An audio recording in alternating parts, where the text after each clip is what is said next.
Solar విద్యుత్ ఏర్పాటుపై ప్రజలకు అవగాహన కల్పించాలని కమిషనర్ సూర్యతేజ ఐఏఎస్ సెక్రటరీలకు సూచించారు.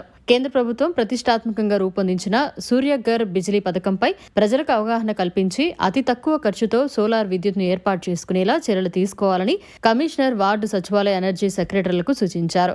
పారిశుద్ధ్య పనుల పర్యవేక్షణలో భాగంగా కమిషనర్ శుక్రవారం 23వ డివిజన్ పడారుపల్లి, చలపతినగర్, సుందరయ్య కాలనీలో పర్యటించారు. ఈ సందర్భంగా వివిధ అంశాలపై కమిషనర్ స్పందిస్తూ రోడ్డుపై ట్రాఫిక్ ఇబ్బందికరంగా ఉపయోగంలో లేని వాహనాలను వెంటనే పోలీసు వారి సహకారంతో తొలగించవలసిందిగా టౌన్ ప్లానింగ్ సిబ్బందిని ఆదేశించారు. రోడ్డుపై ఎత్తుగా ఉన్న పలకలను తొలగించి సమాంతరంగా చేయాలని ఇంజనీరింగ్ అధికారులను కమిషనర్ ఆదేశించారు. జేసీబీల సహాయంతో ప్రజలకు అసౌకర్యంగా ఉన్నటువంటి ఖాళీ స్థలాల్లో ఉన్న పిచ్చి మొక్కలను యజమానులకు నోటీసులు ఇచ్చి వారి సొంత ఖర్చులతో పరిశుభ్రంగా ఉంచుకునేలా చర్యలు తీసుకోవాలని శానిటేషన్ సిబ్బందిని కమిషనర్ ఆదేశించారు.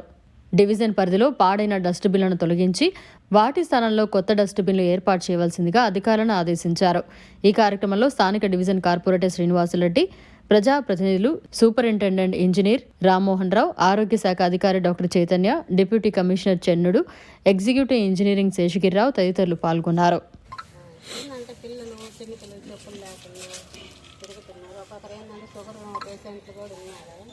వాళ్ళు కూడా చెప్పులు లేకుండా తిరగలేకుండా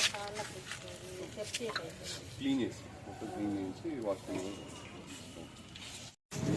వాళ్ళకి ఇన్ఫార్మ్ చేయరు.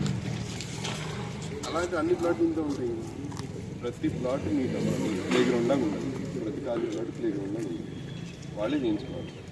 కార్పొరేషన్తో చేయించి ప్రతి ఖాళీ ప్లాట్ ప్లే గ్రౌండ్ లాగా దానికి కావాలంటే ఐడెంటిఫై చేసుకోండి. సబ్ రిజిస్టర్ దగ్గర డాక్యుమెంట్ తీసుకొని చేయండి. వాళ్ళు 5 ఏళ్ళ నుంచి పనిచేస్తున్నారు. ప్లాట్ తెలియలేదంటే సస్పెండ్ చేసుకోవచ్చు. మరిన్ని అప్డేట్స్ కోసం మన HN9 టీవీ ఛానల్ ని సబ్స్క్రైబ్ చేసుకోండి.